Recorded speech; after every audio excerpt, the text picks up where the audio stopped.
Bismillahirrahmanirrahim.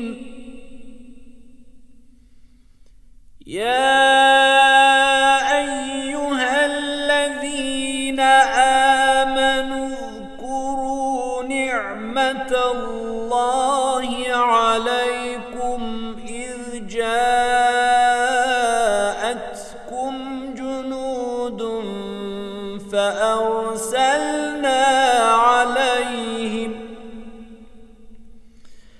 فأرسلنا عليهم ريحا وجنودا لم تروها وكان الله بما تعملون بصيرا. Rəhman və rəhim olan uca Allahın adıyla. Salam əziz dostlar, dəyərli izləyicilər, hər birinizi Allahın salamı ilə salamlayıram. Mübarək Ramazan ayının son günlərində yenidən hər birinizi xoş gördük. Bu gün də Quran-Kərimin fərqli bir ayəsi işığında əsr saadətdə yaşanmış bir hadisəni sizinlə bölüşmək istəyirəm. Mədinə mühasirəyə alınmışdı. Müşriklər bütün qəbilələri bir araya toplayıb 12 min nəfərə yaxın ordu qurmuşdu.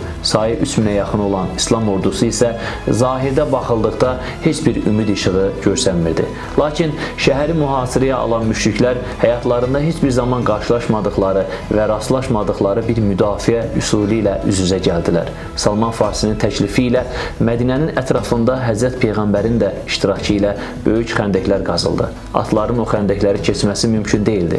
Beləliklə, müşriklər şəhərin kənarında aciz halda gözləməyə məcbur qaldılar. Mühasirə günlərində soyuqlu günlər yaşanırdı. Möminlər evlərini, ailələrini tərk etmişdilər. Onlar heç bir halda Allahın elçisini tək qoymaq fikirləri yox idi. Ancaq münafiqlər yenə bir bəhanə gətirərək evlərimizi qoruyacaq kimsə yoxdur deyərək oranı tərk etdilər. Təbii ki, Allah Rəsulu onların gedişinə mane olmadı.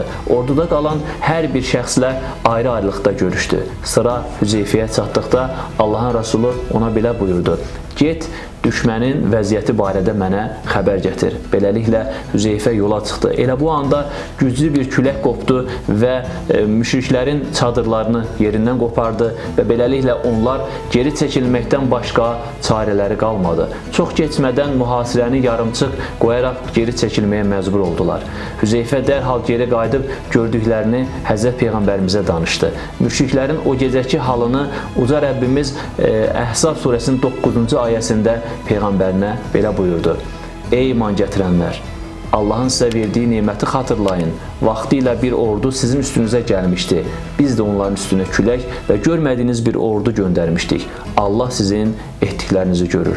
Əziz və dəyərli izləyicilər, biz Peyğəmbərimizin iştirak etdiyi bütün döyüşlərə baxdığımız zaman görürük ki, hər bir döyüşdə Allahın yardımı və gücü sayəsində hər zaman müsəlmanlar qalib olmuşdu. Bu döyüşdə də Salman Farsinin təklifi ilə məşvərət edərək və Allah Rəsulu da Salman Farsinin o təklifini qəbul edərək Mədinənin ətrafında xəndəklər qazıldı və bu o deməkdir ki, əslində çətin anlarda məsləhət və məşvərətə birlik ruhuna nə qədər təsir göstərəcəyinin əyani sübutu idi ki, xəndək savaşı İslam tarixində yaddaşlarda silinməyəcək bir hadisə kimi qaldı.